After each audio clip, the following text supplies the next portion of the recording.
দিনের বেলা এরকম করে শিয়াল করে ঘুরে বেড়াচ্ছে, কি বলবো গাইস, দেখতে পাচ্ছি আমাদের এখানের অবস্থা। গাইস আমি একটা শিয়াল দেখতে পেয়েছি, ঠিক আছে, আমি যাচ্ছি, শিয়ালটা দেখে আমি দেখে দৌড়লাম, আমার ভিডিওটা অন করে ফোনটা বার করতে করতে অনেক দূরে চলে গেল। তো গাইস দেখতে পাচ্ছি দৌড়ছে শিয়ালটা।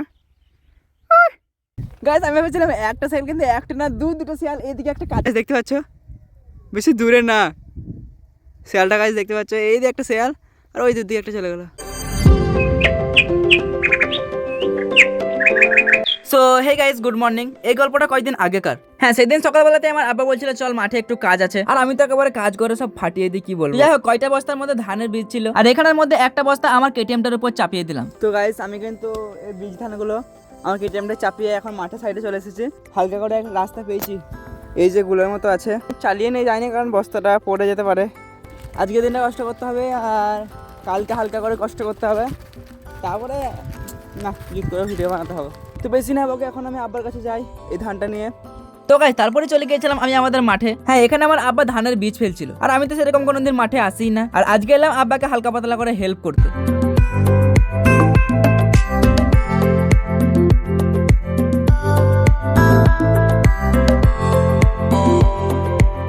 তো গাইস তোমরা তো দেখলে আমার আব্বা মাঠের মধ্যে ধান বীজগুলো ছড়াচ্ছে, আর আমি শুধু একটা জায়গার মধ্যে এগুলো ভরে ভরে রাখবো। হ্যাঁ, এটাই আমার হেল্প, কারণ এটাতে অনেকটা কাজটা এগিয়ে থাকবে, সময় অনেকটা কম লাগবে, তাই আর কি আমাকে এই কাজটা করতে বললো। আর এই কাজটা আমি একটা না কয়েক ঘন্টা করলাম, তারপর বীজ প্রায় শেষ হয়ে গেল, আর আমাকে আব্বা বললো তুই ঘরে চলে যা, খেয়ে দে, আবার একটু পরে চলে আসিস, আর তার সঙ্গে আব্বার জন্য খাবার আনতে হবে। মাঠের মাঝে মাঝে আমি আমার কেটিএমটাকে নিয়ে ঘরে যাচ্ছি এখন, আর ঘরে যাচ্ছি বলতে আমাকে কিন্তু আবার আসতে হবে। আমি যাচ্ছি খাবার খেতে, আমি তো এখানে সেরকম কিছু কাজ করিনি, এখন ধর থাকলাম। কাজ বলতে আমি ওই আব্বাকে হালকা পাতলা হেল্প করছিলাম, তো ওরা কোনো কাজ বলে না, তো এখানে ছিলাম। এখন যাই ঘরে, ঘরে আমি খাওয়া দাওয়া করবো, আর ঘর থেকে একটা জিনিস আমাকে এখানে আনতে হবে। গাইছে ভিডিও বানাতে বানাতেই মানে আমার মা ফোন করেছিল এখনই, বলছে কখন এখনও আসিস নি কেন, ভাত খাবে না এরকম। আমি বললাম যাচ্ছি, স্প্রে মেশিন আমাকে সাইকেলে চাপে আবার সরি কেটিএমটা চাপে এবার আনতে হবে এখানে, তারপর সেটা দিয়ে আমি চলে যাবো। এখন বাজে 11টা, 3-4 মিনিট দেরি আছে 11টা বাজতে। এখন যাই ঘরে, আর এখন পর্যন্ত যারা ব্লগটা দেখছি তোমাদেরকে তো দিলসে ধন্যবাদ। কিছু কিছু মানুষ আছে আমি আলতু ফালতু ব্লগ বানালেও তারা সেটা শেষ পর্যন্তই দেখে, যেরকম তোমার কথাই বলছি, এটা তো খুব একটা ভালো ব্লগ নয়, তাও তুমি এখনো পর্যন্ত দেখছো, নিশ্চয়ই আমাকে ভালোবাসো, মানে অন্য ভালোবাসার কথা বলছি।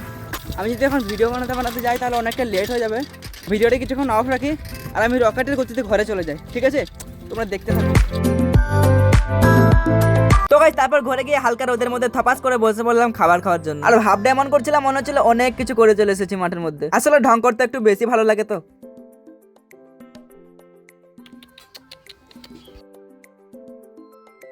তো গাইস এখন আমার মা দিয়ে দিয়েছে খাবার, আর আজকে খুব একটা বেশি ভালো তরকারি ছিল না, তাই লঙ্কা আর বিস্কুট দিয়ে ভাত খাচ্ছিলাম। হ্যাঁ, তোমরা শুধু বিস্কুট চা দিয়ে খাও, আর আমি মাঝে মধ্যে ভাত দিয়েও খাই। তোমরা তোমাদের বাড়িতে বিস্কুট দিয়ে ভাত ট্রাই করবে, ভালোই লাগবে আশা করছি। তো যাই হোক গাইস, তোমাদের সঙ্গে গল্প করতে করতে আমার খাওয়া দাওয়াটা কমপ্লিট হয়ে গেল। তারপর একটা ব্যাগের মধ্যে নিয়ে নিলাম আব্বার জন্য খাবার, আর আমার 3 কোটি টাকার কেটিএমটার উপর চাপিয়ে দিলাম এই যে এই স্প্রে মেশিন। তো চলো এগুলোকে নিয়ে এখন আবার পেট্রোল মারতে মারতে মাঠের দিকে যাই। গাইস এটা একটু হটর পটর করছে, ঘর থেকে বেরোলে এইদিকে ওইদিকে যত মানুষ সবাই কিরে ভিডিও করতে আছিস, কিরে ভিডিও করতে আছিস, মানে কি বলবো, যেখানে যাই না কেন ভিডিও করতে গেলিস, আমি যাতে ভিডিও করি না সবসময়। আর যে ছোটো ছোটো ছেলেগুলো, আমি এখানে পেরিয়ে এলাম, ভিডিওটা অন করলে ভালো হতো। ওই দূর থেকে আমি দেখেছি দুটো একদম বাচ্চা বাচ্চা ছেলে, ঠিক আছে, হ্যালো গাইস এরকম হাঁকারে হাঁকারে আসছে, কি বলবো, কতটা পিছিয়ে পিছিয়ে এলো। স্প্রেটার পেছনে আছে না, কতজনা বলছে কি আজকে পেরে করতে করতে ভিডিও হবে নাকি, ভিডিও করতে যাচ্ছি নাকি, মানে কি বলবো, ভিজে গেল। তো গাইস ভিডিওটা আমাকে এখন অফ করতে হবে, কারণ কি বলবো, এরপর দেখতে পাচ্ছি কিরকম রাস্তা মাঠের মধ্যে দিয়ে, এই রাস্তায় তো মানে কেটিএম চালালে হবে না, এবার আমাকে উড়তে উড়তে যেতে হবে, আর উড়তে উড়তে গেলে মানে ভিডিও করা সম্ভব না। তো ভিডিও এখন অফ করি, ঠিক আছে, আমি তো উড়বো, তোমরা ভয়কে যেতে পারো, তারপর ভিডিওটা অন করার চেষ্টা করছি কিছুক্ষণ পর। গাইস আমি একটা শিয়াল দেখতে পেয়েছি, ঠিক আছে, আমি যাচ্ছি, শিয়ালটা দেখে আমি দেখে দৌড়লাম, আমার ভিডিওটা অন করে ফোনটা বার করতে করতে অনেক দূরে চলে গেল, ভিডিওটা আর দেখা যাবে না, মানে কি বলবো, দিনের বেলাতে মাঠে মাঝে শিয়াল, এখানে জুম করলে বোঝা যাবে কিনা জানি না, কারণ তো গাইস তোমরা মনে হয় দেখতে পাচ্ছ শিয়ালটা, তো আশা করছি একটু হলেও দেখতে পাচ্ছ শিয়ালটা, আমি জুম আউট করে তাহলে বুঝতে পারবে কতটা দূরে। তো গাইস এবার বুঝতে পারছো, তো এবার বুঝতে পারছো কতটা দূরে আছে শিয়ালটা, কাছে থাকলে আমি দেখানোর চেষ্টা করতাম, অনেকটা দূরে চলে গেল, অনেক বড় একটা শিয়াল, আর সন্ধ্যাবেলাতে শিয়াল আমাদের বাড়ির সামনে সামনে ঘুরে বেড়ায়। দৌড় দেখ দৌড় দেখ দৌড় দেখ। তো গাইস দেখতে পাচ্ছ দৌড়ছে শিয়ালটা।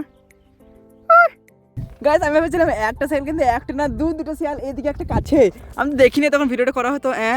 দেখতে পাচ্ছ বেশি দূরে না শিয়ালটা। গাইস দেখতে পাচ্ছ এই যে একটা শিয়াল, আর ওই দিকে একটা চলে গেল। ও খুব সুন্দর লাগছে কিন্তু এখান থেকে দিনের বেলা এরকম করে শিয়ালগুলো ঘুরে বেড়াচ্ছে। কি বলবো গাইস, দেখতে পাচ্ছি আমাদের এখানের অবস্থা। এই যে এইদিকে দৌড়ছে, এই যে গাইস এদিকে একটা, মানে শিয়ালগুলো কি বলবো, একটু একটু করে যাচ্ছে দাঁড়িয়ে যাচ্ছে, একটু একটু করে যাচ্ছে দাঁড়িয়ে যাচ্ছে। আরো শিয়াল আছে নাকি তার ঠিক নাই। তো গাইস তারপর আমি চলে গেলাম মাঠে, আর এখানে রোদের মধ্যে বেশ কিছুক্ষণ বসেছিলাম। তারপর আব্বাকে যখন বললাম আব্বা আমি তাহলে ঘর চলে যাচ্ছি, তখনই এমন একটা কাজ দিয়ে দিল, মানে এই যে তোমরা দেখতেই পাচ্ছ। হ্যাঁ, এই কাজটা করতে করতে তো আমার পুরো 12টা বেজে গেল। হ্যাঁ, কাজটা তো খুব একটা চাপের না, বাট এই দেখতে পাচ্ছ ছাই পাঁচ, এই জমির মধ্যে যে পোয়ালগুলো হয়েছিল সেগুলি পোড়ানোর পর এখন ছায়ে পরিবর্তন হয়ে গেছে। আর এই ছাই পাঁচগুলোকে আমাকে এখন একটা বস্তার মধ্যে ভরতে হচ্ছে। না মানে একটা বস্তা না, অলরেডি 4-5টা বস্তা ভরা হয়ে গেছে। আর এগুলো কেন ভরছে, হ্যাঁ সেটা তো বলি। কারণ তোমরা যে দেখলে ধানের বীজগুলো ছড়ালো, হ্যাঁ সেই বীজগুলোর উপরে উপরে আবার এই পাঁচগুলো ছড়াবে না, মানে প্রায় ছড়ানো হয়ে গেছে, আর কিছুটা বাকি আছে। এখন সময় হচ্ছে 3:08। ওই এখন বাজে 3:08, মানে ভাবতে পারো। আর আমি মাঠ এসেছিলাম কয়টা, ওই 8টা এরকম, 8টা, হ্যাঁ 8টার পরে আমি মাঠ এসেছি। আর এখন বাজে 3টে, মানে বিকাল। আর 15 মিনিট পর আসরের আজান। এটা ভেবো না যে আমি অনেক অনেক কষ্ট করছিলাম। ওইট এটা পেরিয়ে যায়। বাহ, যে অনেক কষ্ট করছিলাম তা নয়, তবে কষ্ট করেছি হালকা করে। বছরে আমি ওই 3-4 বার কষ্ট করি, ঠিক আছে। মাঠে মাঠে আমার এই ব্লগটিকে প্রায় শেষ করে দিলাম, মানে ফালতু একটা ব্লগ। তাও দেখছো, দেখো দেখো।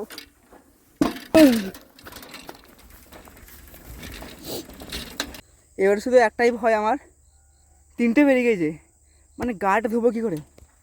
আর গা না ধুলেও লয়, কারণ গায়ের মধ্যে এত ময়লা লেগেছে। তো যাই হোক, আমি এখন ঘরে যাই, ব্লগটিকে অফ রাখি। তো হে গাইস, এখন বাজে 5:43, আর আমি আছি কোথায় দেখতে পাচ্ছ, আমার ভাঙাচুরার রুমটাতে। তো কি বলবো, আমি তো সকাল থেকে মাঠের মধ্যে ছিলাম, তোমরা ভিডিওতে দেখেছো। আর মাঠের থেকে আমি এসেছি, আমি যখন মাঠ থেকে এসেছি, আমি যখন মাঠের থেকে ঘরে এলাম তখন 3:15-20 এরকম বাজে, ঠিক আছে। তারপর গোসল ঠান্ডাতে বুঝতে পারছো তো, হালকা করে অনেকটা টাইম লেগে গেল। তারপরে আবার ভাত টাত খেয়ে একদম ফ্রেশ, পুরো চকচকে হয়ে তেল টেল লাগিয়ে আমি এখন আমার ঘরে এলাম। আর এখন কিন্তু এবার আস্তে আস্তে সন্ধ্যা হয়ে যাচ্ছে, আর কিছুক্ষণ পরেই মাগরিবের আজান দেবে, ঠিক আছে। তো আমি ভাবলাম যে কটা কথা বলে আমার ব্লগটা শেষ করে দিই। তো আজকের ব্লগটা মানে কী বলবো, একটু অন্যরকম টাইপের হয়ে গেল। আর কালকে ব্লগ বানাতে পারবো কি পারবো না সেটাই জানি না, কারণ কালকে একটা কাজ আছে। তো আজকে তো এটা বানালাম, এটা কতটা হলো, আমি কীরকম কী হলো জানি না। তো এখনও পর্যন্ত আমার কথা বলে শোনার জন্য অনেক অনেক ধন্যবাদ। আর এখান থেকে আজকের ব্লগটা শেষ করছি। সকলে ভালো থাকবে, সবার জন্য দোয়া করি। আবার একটা চকচকে ঝকঝকে ভিডিওতে দেখা হচ্ছে খুবই তাড়াতাড়ি।